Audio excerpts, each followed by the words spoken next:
Okay, Bismillah, Alhamdulillah,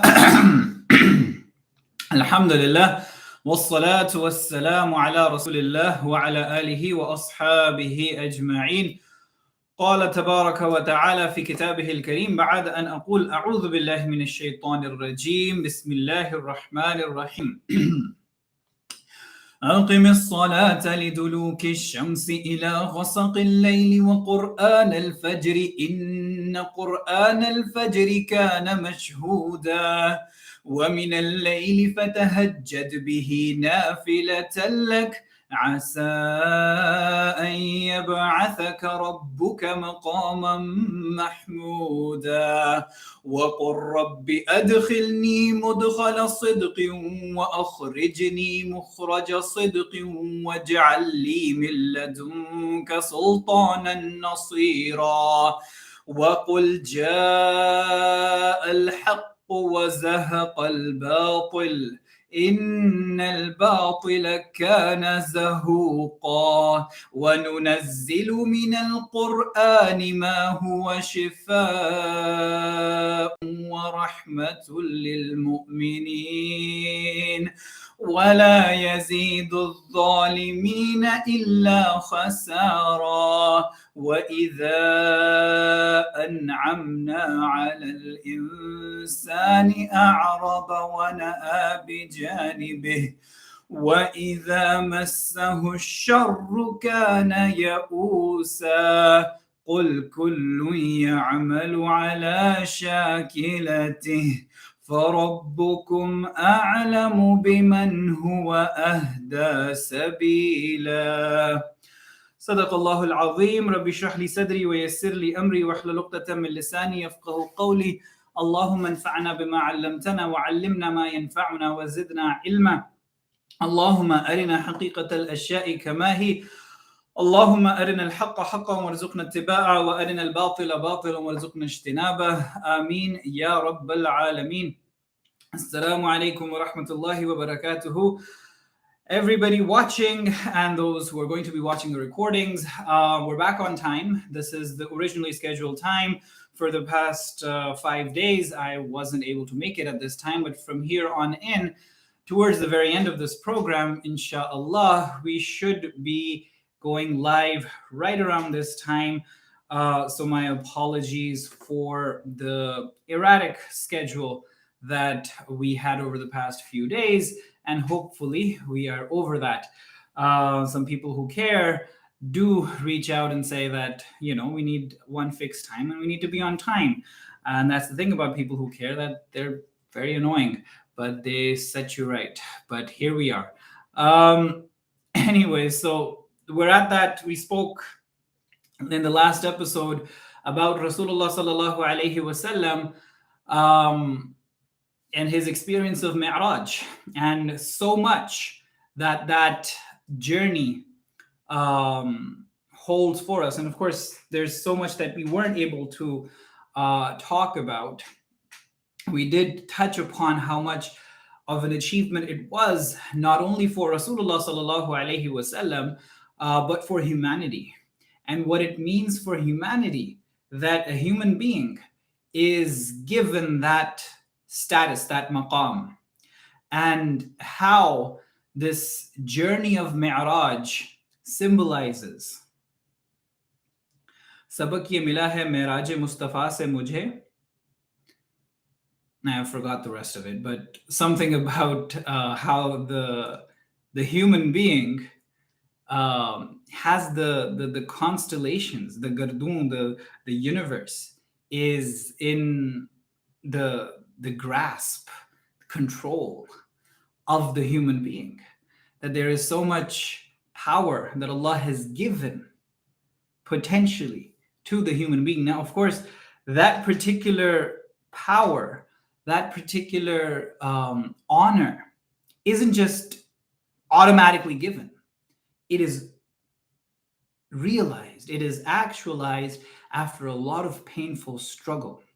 That this alam bashariyat ke, I'm still trying to remember it, but I can't. Anyways, it's in human potential it is so powerful. It is so much that there is so much that we can do. There is so much honor that is in store for the human being, and how the way the prayers are negotiated, the way the pen is still writing, the everything, the ayats that Rasulullah sallallahu alaihi wasallam brings, what it holds for him, what it holds for the Sahaba, what it holds for the future generations, including us.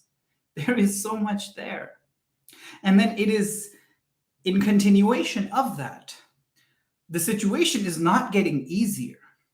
Rasulullah sallallahu alaihi wasallam and the Sahaba radiallahu ta'ala anhum are suffering as much. Their position in Makkah is as fragile as it was before. It is at any time that the Quraysh are going to find a way around their own traditions to eradicate Rasulullah sallallahu alaihi wasallam for good. And that is what they're planning on doing. Although one of the chiefs on Rasulullah sallallahu alaihi wasallam's return from Ta'if does extend protection to him and sends him with his sons under their cover so that everyone knows that he is now under my protection. And Rasulullah sallallahu alaihi wasallam honored that for times to come, even though he did not embrace Islam. That particular Qurayshi, Rasulullah sallallahu alaihi wasallam had immense respect for him, and he for Rasulullah sallallahu alaihi wasallam. That no way is this the way to treat a noble of Quraysh. No way is this the way to treat Muhammadur Rasulullah sallallahu alaihi wasallam. Rasulullah sallallahu alaihi wasallam is given that protection, but again, it is only a matter of time.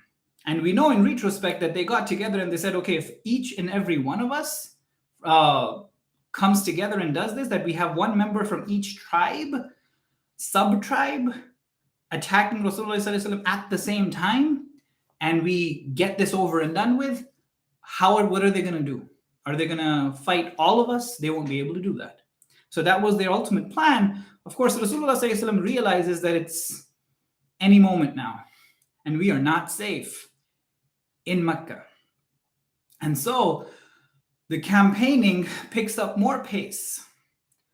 The vulnerability is there, the weakness, the political, social weakness that Rasulullah sallallahu alaihi wasallam is faced with, that the Sahaba are faced with, is still there. They've bought time, but only so much. The change, the difference as a result of this mi'raj and these experiences is for the most part internal.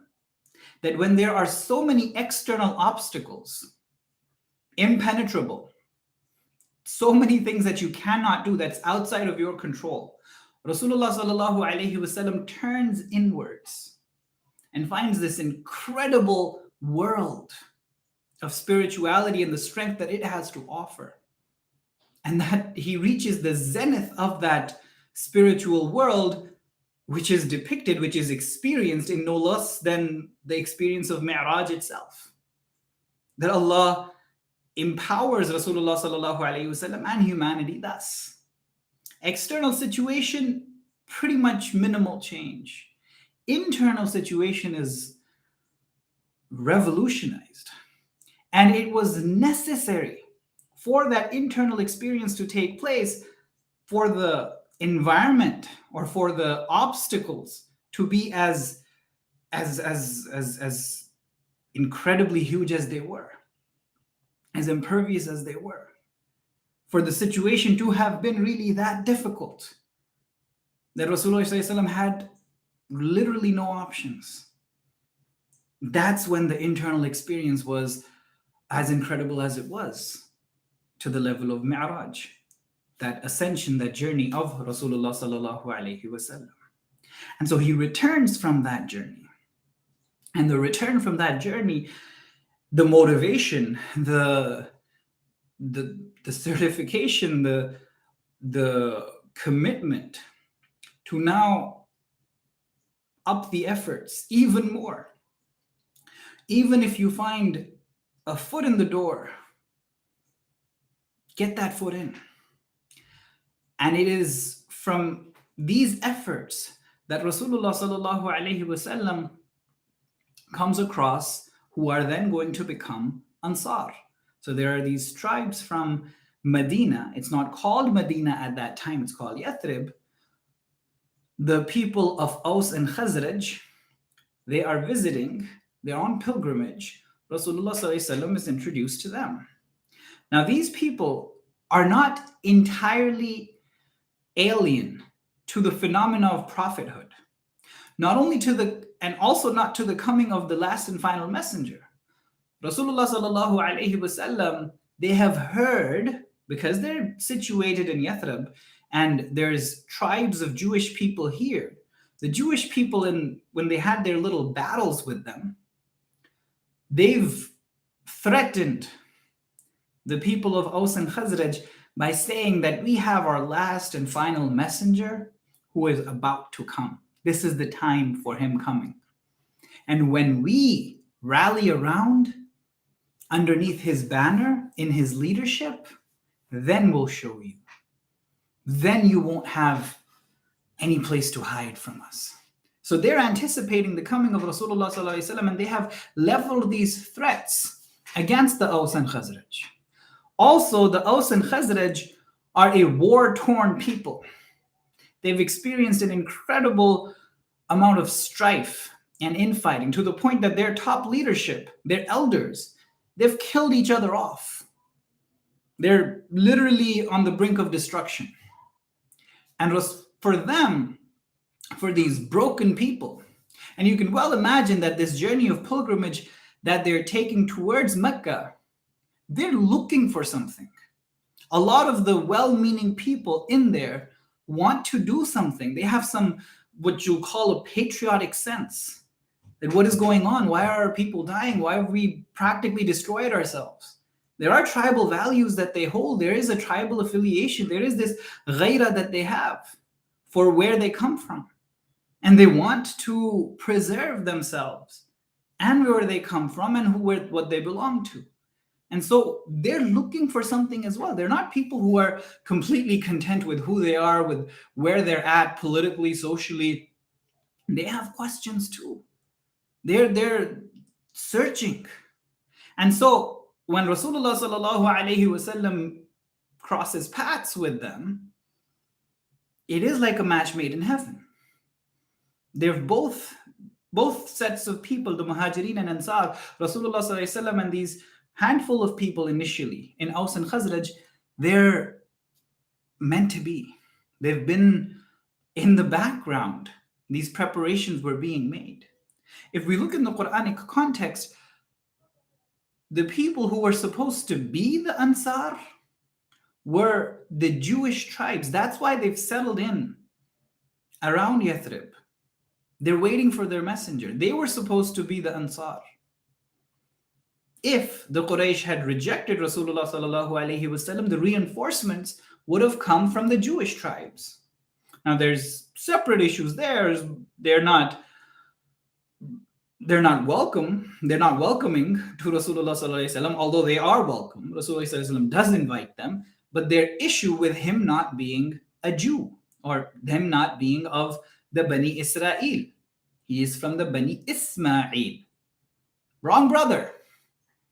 And they had a deep issue with that. And so the Aus and Khazraj take precedence.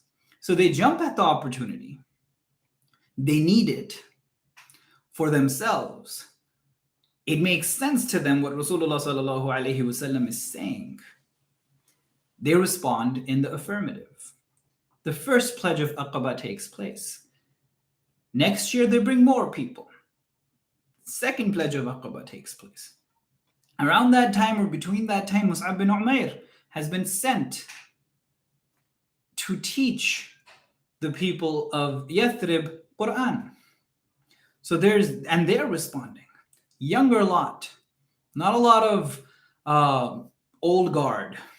The old guard's been wiped out in the battles. More responsive, more open, less rigid, more optimistic, more trusting, even more desperate, have very little to lose, very committed to what they hear. They see that as the opportunity that they were looking for, the liberation that they were looking for, that the Quran offers them. And so next year, a whole lot more people come and join Rasulullah sallallahu alaihi wasallam and give him that pledge. And it is at that time that preparations begin for migration. Surah Bani Israel is right around that time. Surah Al-Isra, two names for this one surah. This is right around that time. Also around that time is Surah Nahl, which is right before this in the sequence in the Quran. It is right before the surah. In that surah, the permission to migration is given to the Sahaba radiallahu ta'ala. Rasulullah sallallahu alaihi wasallam himself cannot migrate without explicit permission from Allah. And it is very beautiful, the words with which that permission is granted to Rasulullah sallallahu alaihi wasallam. And so the passage begins, this is the 9th ruku of Surah Bani Israel. Again, a lot of the groups or people in pairs or individuals have migrated to Medina, what is going to be Medina. Rasulullah sallallahu alaihi wasallam and a few people are left in Makkah. Rasulullah is waiting for permission. Yunus alayhi salam left his people without permission. He had to pay the price for it. In the belly of the whale for a long time, repenting. A prophet cannot leave his people prematurely. He has a responsibility. Rasulullah sallallahu alaihi wasallam, for that reason, is not leaving. I cannot leave until I get from Allah a permission that absolves me, that I've done my part. I could not do anymore. I could not do anymore. I can't leave with regrets. In a sense, it's something of a divorce taking place. That it's not working out. You guys are not responding. Okay, fine. Let's call it quits. But for that, permission is necessary for the Prophet from Allah. And so the way it is given, establish the prayer from the decline of the sun to the darkness of the night.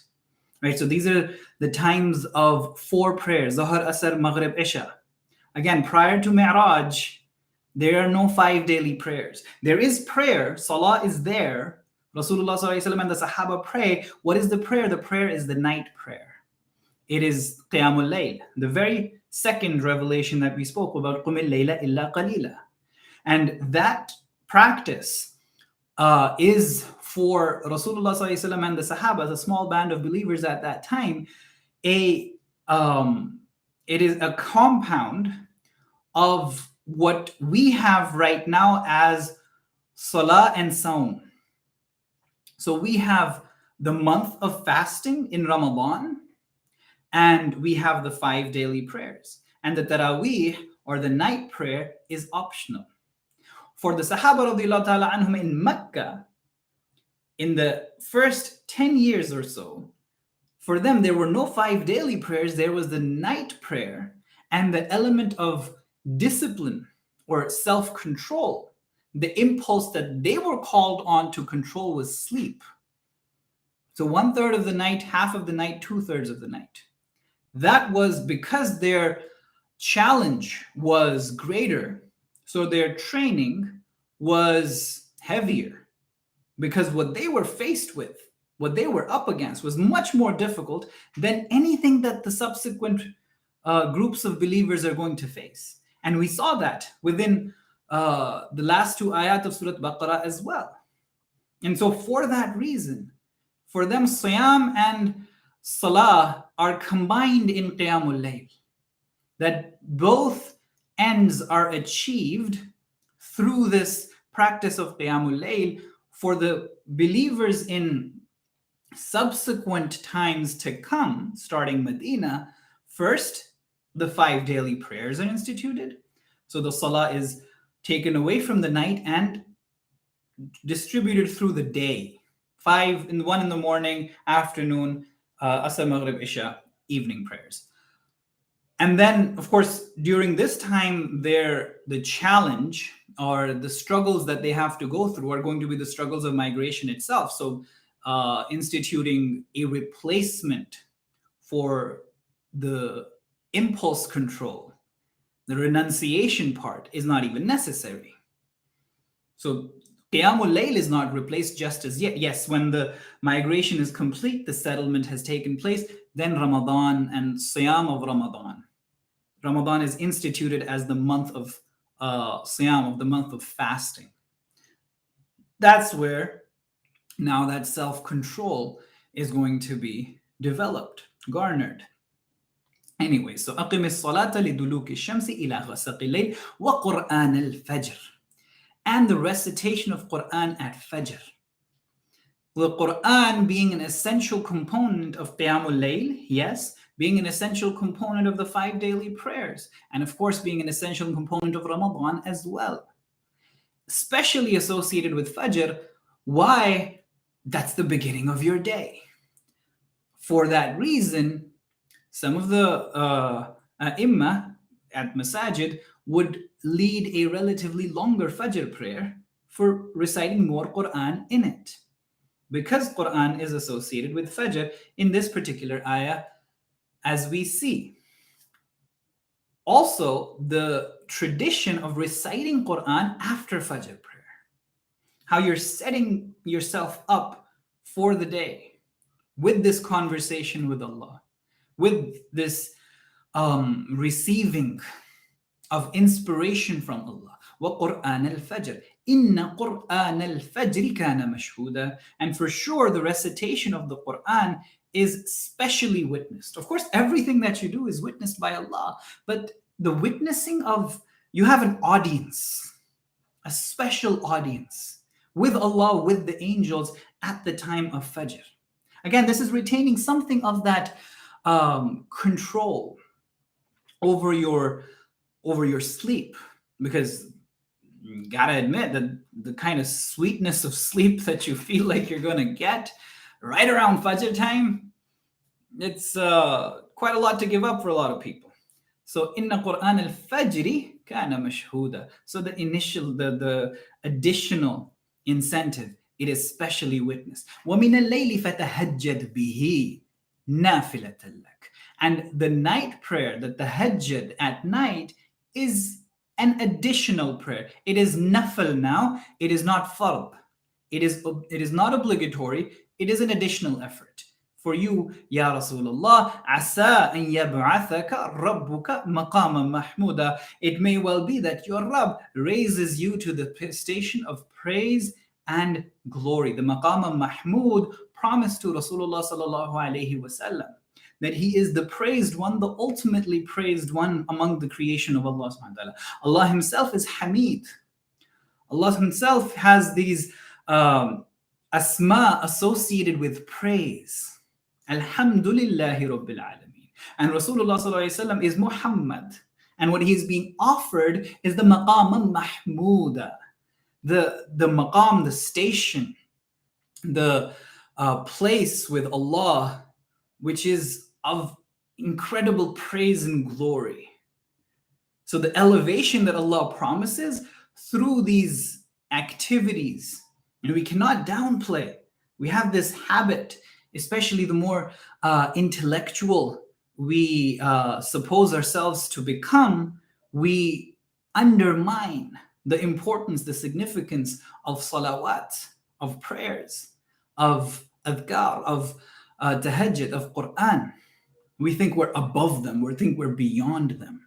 But Rasulullah sallallahu alaihi wasallam maqam mahmuda is associated with these meaningful engagements in salawat, in prayer. Waqul, and say. So it's beautiful the way the permission is granted. It is granted in the form of a dua. And say, Ya Rasulullah, Rabbi adkhilni mudkhala sidqiyun. My Rabb, enter me an entrance of truth. That I am going to Medina. I'm going to make that Medina a community of believers.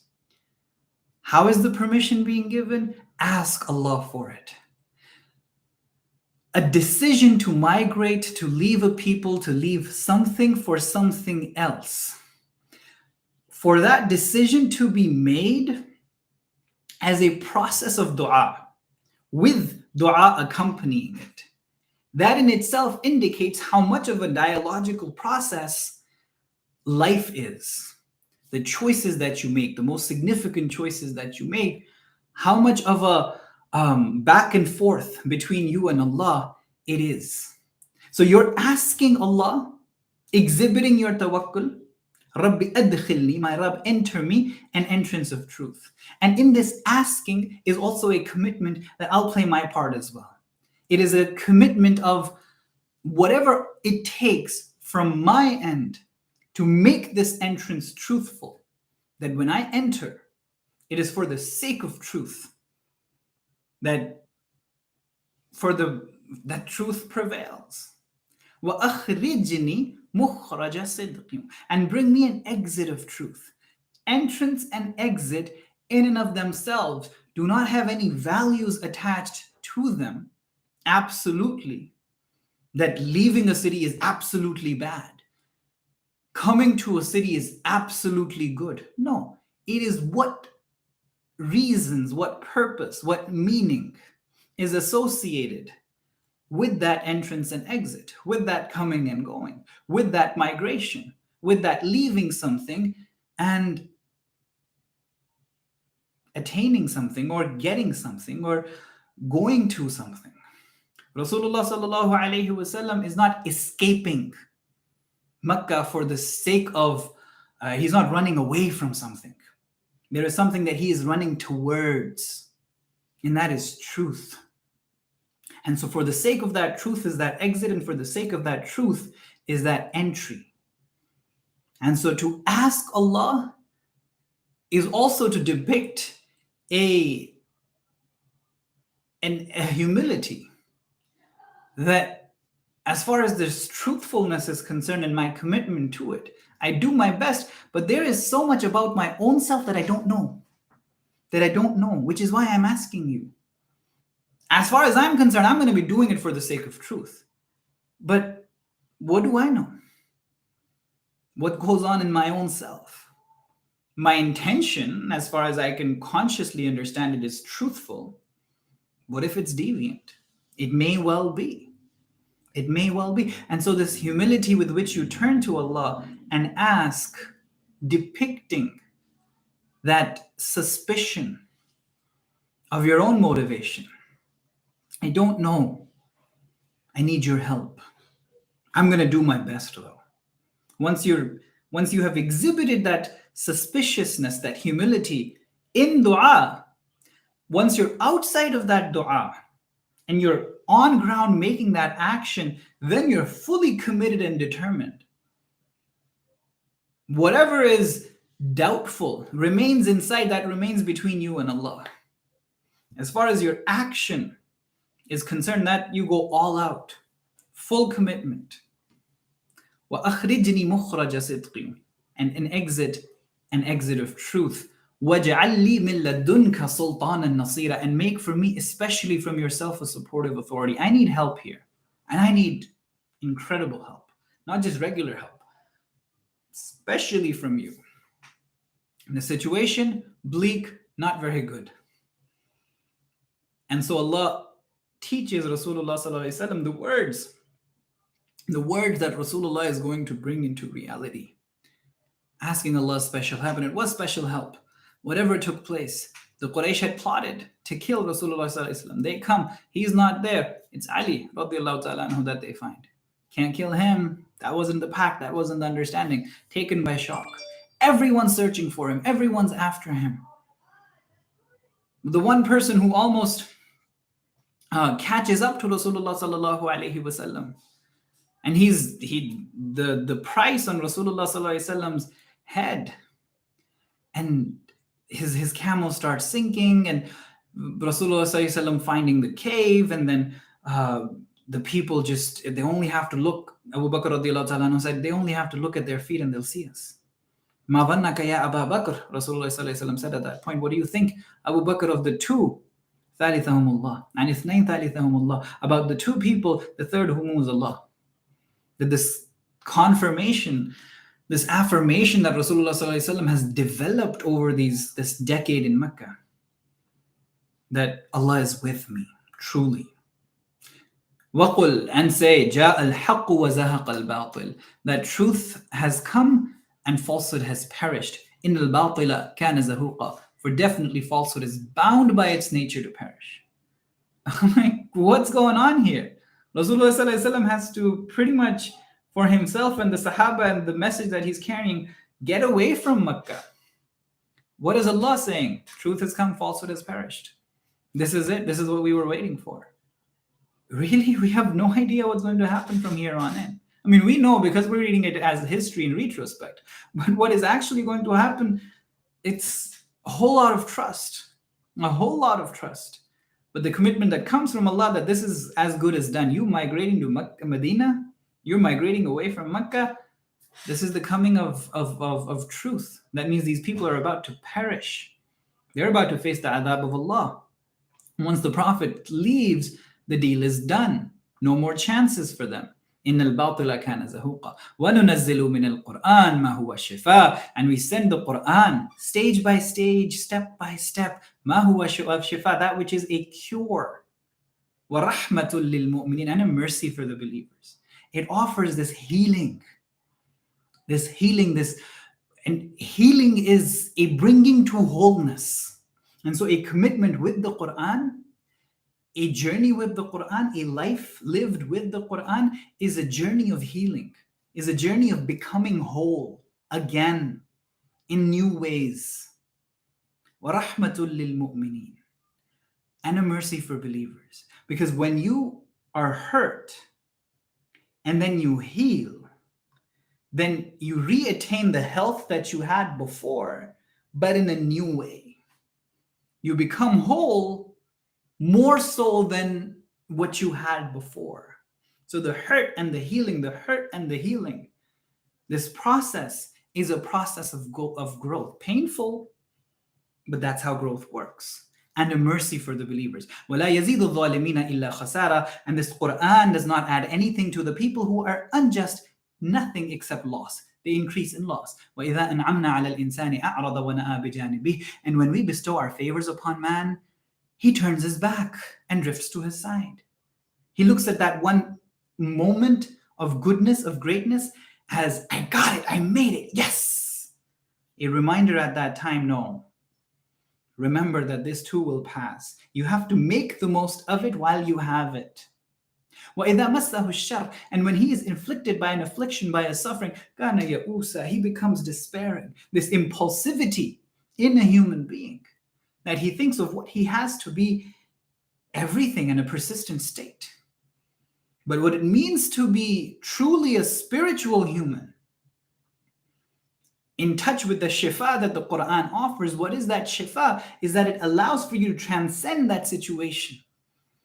From the difficulty and the good, to be able to see that there is something meaningful that is situated, that is available in both these situations.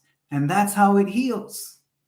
So the goodness doesn't get to you, the suffering doesn't get to you. You're not overwhelmed, and you're able to do whatever it is necessary for you to do for the goals that you've identified, for the sidq, for the truth that you live for.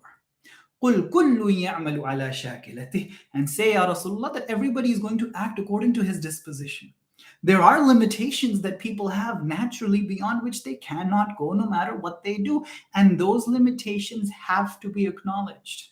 They have to be taken into consideration. We cannot continue to compare ourselves with absolute bests in every domain and feel bad about ourselves. We have our own shakilah and we have our own journeys within that, with that. We have opportunities because of it. That's what makes us unique. But we have limitations because of those as well. فَرَبُّكُمْ أَعْلَمُ بِمَنْ هُوَ أَهْدَى سَبِيلًا. Your Rabb knows best who is the most rightly guided.